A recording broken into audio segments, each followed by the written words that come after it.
Thank God for Harriet Ball.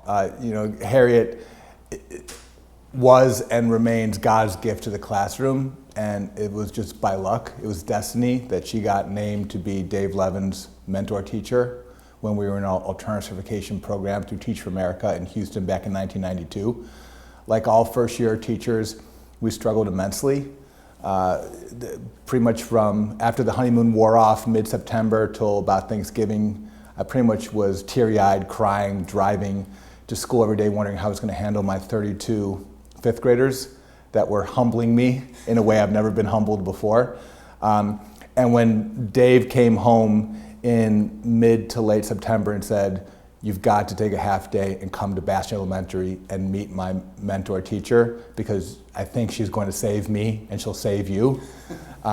He was describing Harriet Ball, who was a educational force of nature. The way going to her classroom was going, it's hard to describe other than when you walk into a bubble, you realize like your ears pop and you realize you're in a different environment. That was walking into her classroom. Our ears popped, our eyes popped, our hearts popped. Just the entire environment was different. The way she masterfully balanced high expectations and love for the children all at the same time was something that to this day I think Dave and myself and other veteran teachers work on, and just we're fortunate enough to have the bar that Harriet set as our guidepost of what it means to really balance those two together, to teach children at high levels while at the same time making them comfortable and knowing that all your pushes are out of love. It's fantastic. The fact we learned from her in her classroom, I would take days and go there and I would grade papers in the back of her room, and we would eat lunch in the back of her room, and that helped. But she also, she was a fun woman.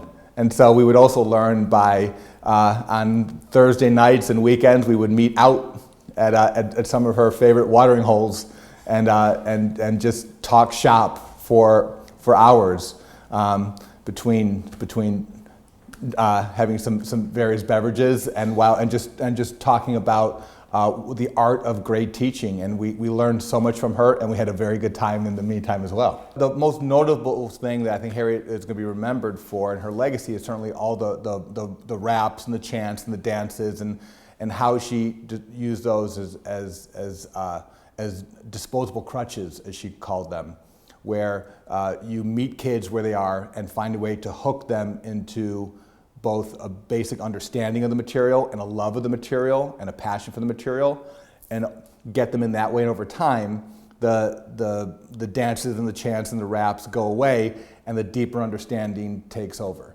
That's certainly part of it. And it's the way you roll your times tables, and the way you remember on your body how to do measurement, and you basically fight and box out and karate chop the continents, and that's all fun. I think that's the visible things. Again, I think what the even more profound takeaway is watching and learning from Harriet when a child was still struggling, the way she pushed and the way that she got the child to respond, knowing that those pushes weren't trying to single him or her out, weren't trying to embarrass them, weren't making them feel dumb or not or inferior, but truly out of love and wanting them to keep up with everyone else in the class. And the way she would, it's not just what she said, I think it's like the relationship she built over time that would lead up to that singular moment where in that 1 second where she said, "I'm not calling on someone else, JR, I'm sticking with you, what's the answer," right? That JR knew like that Miss Ball loved him and was going to get him through it. And I think that's what really, those are the profound moments that stick out in my head. A lot of people don't realize that KIPP and YES Prep actually started together as one charter. And one reason for that, if you rewind back in time before we even were charters, before we were even programs, the reason for this is that Dave Levin, myself, and Chris Barbick were all roommates as second-year corps members in Teach for America in Houston.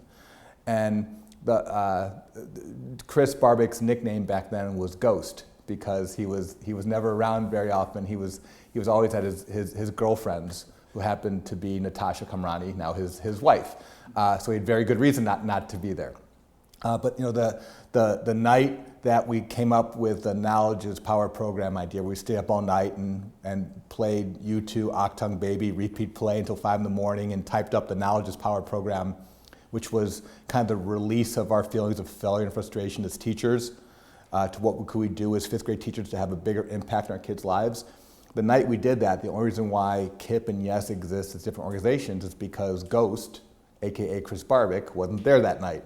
But like a couple weeks later, Chris comes back, he's getting a drink out of the fridge, he's drinking in the kitchen, he looks down and there's this Knowledge is Power program proposal to Garcia Elementary and to Bash Elementary on the kitchen calendar. And he's drinking his drink, he's like, "What's this?"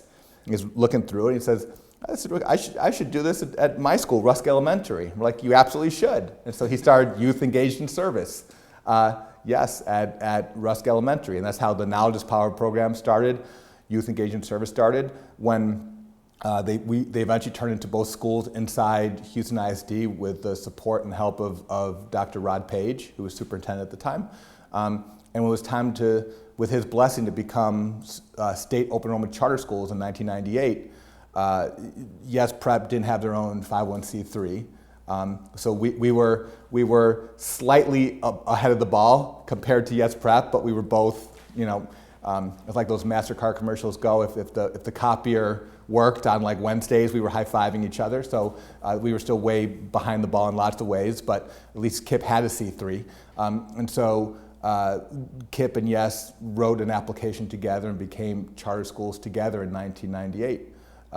And then 2 years later, or 2.5 years later, that's when YES Prep got their legs under them, got their own legal status, and they became their own charter as well. And we've been friends and cousins and brothers and sisters ever since. Dave and I, we had this balance of confidence and humility from the very beginning. We were, the district told us to start the Knowledge is Power program, we had to find 2 classrooms full of kids, nearly 50 kids. And if we could find 50 kids crazy enough to do this, then let's do it. I think the exact number, the cutoff was like 47 to justify 2 classrooms together and 2 teachers together. And so we were confident enough that we could pull it off, but we were also, we were nervous. And so like we had like a big scoreboard in our apartment where every time we would like count down to get to the magic number 47, and we were doing these home visits. So we thought it was going to work, but we were also nervous. Like, I hope it does. And people ask us, when did you start to know that KIPP was going to work? And my answer was the very first day in early June 1994 by lunchtime. And that's because we had our first morning. We started with summer session with our 47 KIPPsters in the first floor classroom at Garcia Elementary in June of '94. And we started that morning. We taught the 9 times tables. We read Sneetches and talked about how we're a team and a family. I think we taught one other "This is a Room" chant and dance. And then we had some fun icebreakers. And we went to lunch. And when lunch was over, the kids put their trays away and they started racing down the hallway, which is, you're not supposed to run in school, right? And so Dave and I looked at it like we're about to get in trouble on the first day with the principal. We go on the hallway. They were racing back to the classroom in order to get in their seats and start doing the chants as quickly as possible. And that's where we knew we had something going on.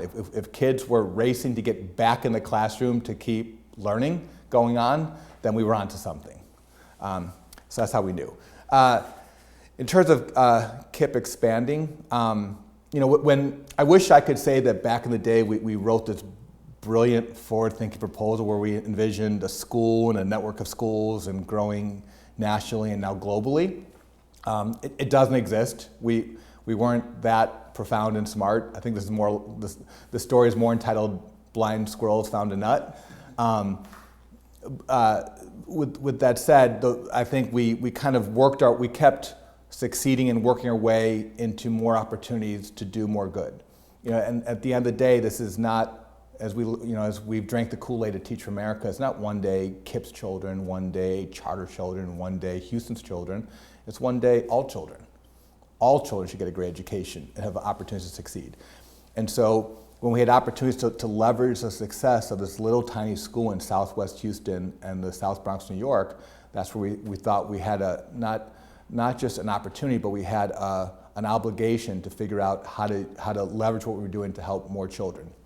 And so when we had these two schools in Houston, New York, that our kids were successful enough that by 1998, people started realizing something really good's going on in these two schools. We had the highest math scores of any public school in the state of Texas, and what Dave and his teachers did in New York, I think, is even more remarkable. And so 60 Minutes came to do a piece on our kids, and that opened up the floodgates. I remember the very next morning, late morning, I'm running around the school doing my 50 things, because back then I was the school director, the school leader. I was the 5th grade math teacher. I was the librarian, I was the custodian, I was the bus driver, I was the lunch lady. So I was running around doing my 50 things, and the phone rings. And it's a district calling from California. And I just stop running around, I pick up the phone, and all I hear on the phone is, "Mike, we saw that program on TV last night. We want to order 15 KIPPs for next year, please." And I look at the phone, I'm like, "You want to order what?"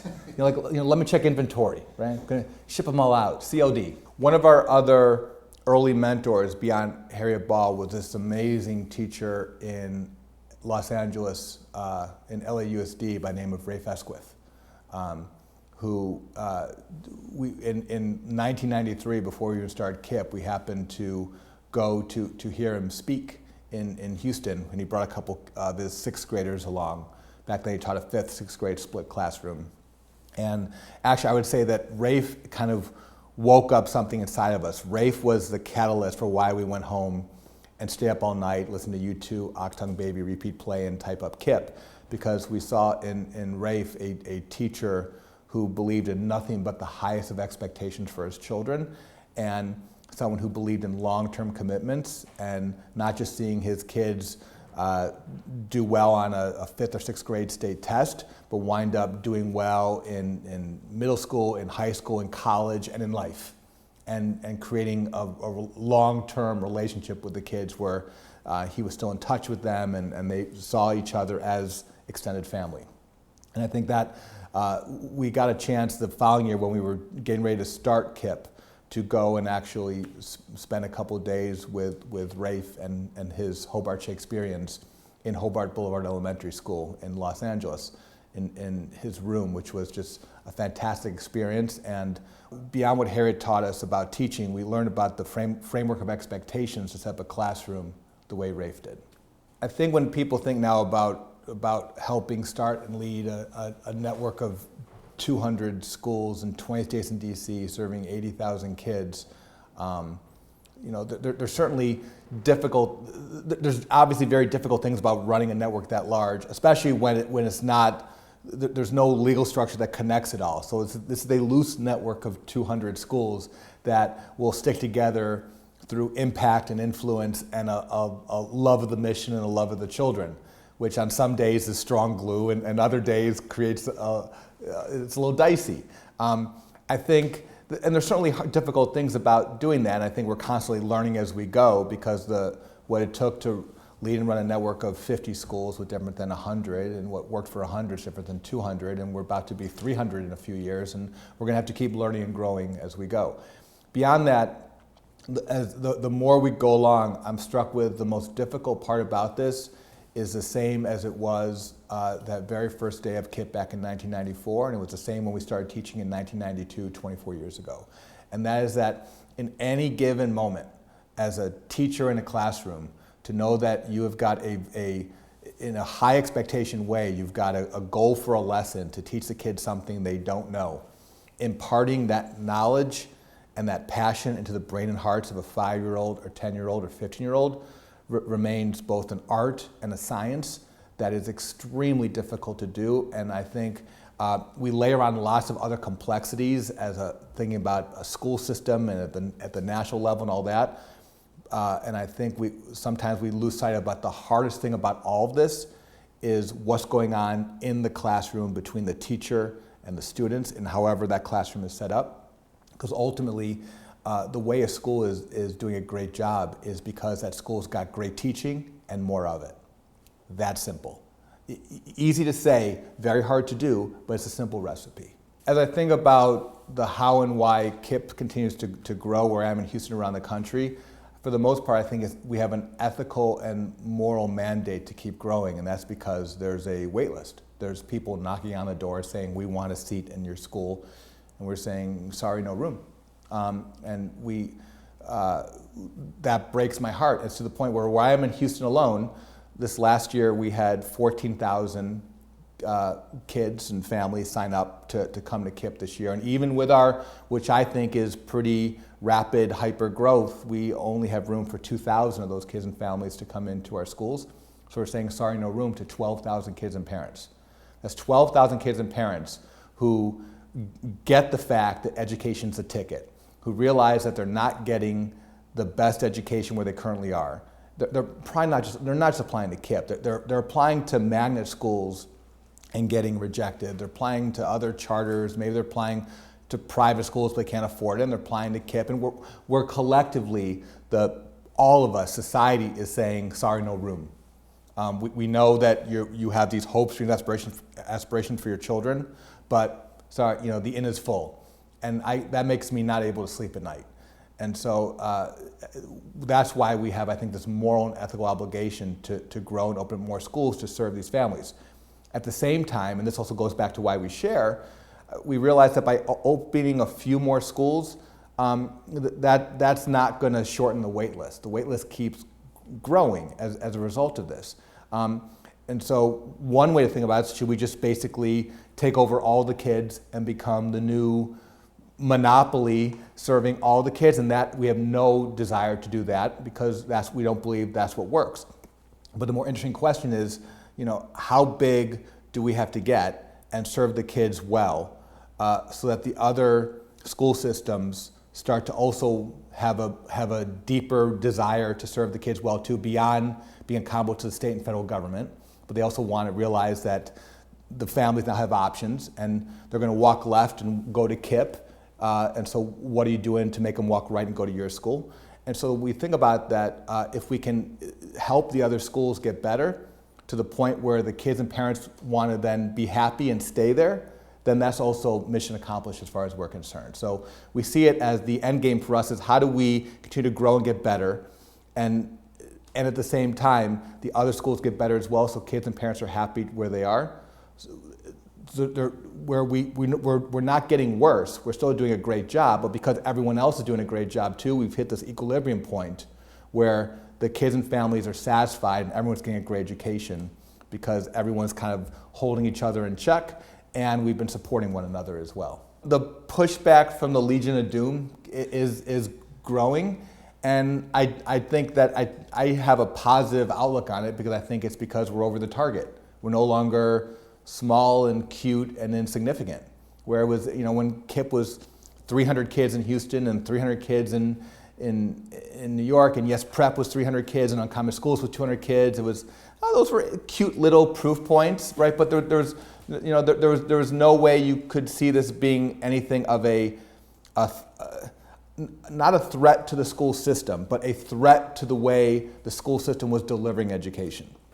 I think as the wait lists have continued and as we've all grown, because we realize that more and more families want something like this, you're now to the point where there are people who are pushing back, and I think the people are pushing back. At the end of the day, I think we got to all look deep in our heart of hearts and ask, does the public school system exist to benefit children, or is it a job program for the adults?